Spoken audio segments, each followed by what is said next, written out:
Suite à la réélection d'Emmanuel Macron le 24 avril 2022 avec 58,6% des voix contre 41,4% pour Marine Le Pen, les spéculations autour de son nouveau gouvernement se font pressantes.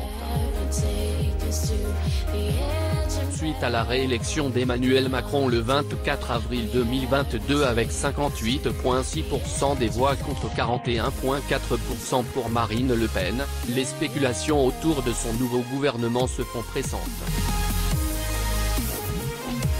Toutefois, mercredi 4 mai, le porte-parole du gouvernement Gabriel Attal a balayé la possibilité d'une nomination dans les prochains jours à l'issue du Conseil des ministres. Le gouvernement Castex ira au bout du premier quinquennat d'Emmanuel Macron, qui s'achève le 13 mai minuit, a-t-il déclaré.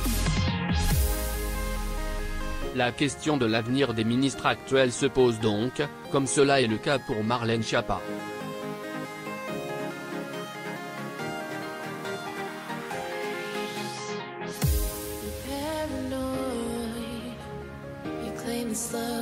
Mardi 3 mai, Jérémy Trottin, chef du service politique de RMC Info, a glissé quelques éléments sur le futur de l'actuel ministre délégué en charge de la citoyenneté.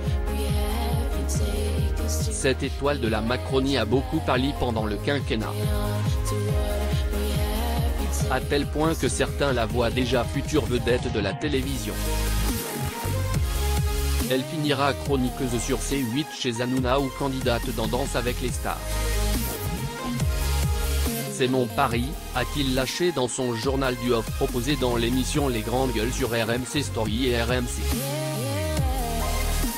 À lire également: vous ne me parlez pas comme ça, cette petite phrase que Ségolène Royal n'a pas appréciée sur RTL Vidéo. Le lendemain, le chef du service politique de la station n'a pas manqué de rapporter ce que la ministre lui avait répondu, Marlène Schiappa qui écoute Les Grandes Gueules et qui m'a envoyé un petit message hier. Elle m'assure n'avoir jamais été officiellement candidate à la candidature dans ces législatives et qu'elle n'est pas non plus intéressée par Danse avec les stars. Notez toutefois que Marlène Schiappa n'a apporté aucune démenti quant à une future collaboration télévisuelle avec Cyril Hanouna. Pointé.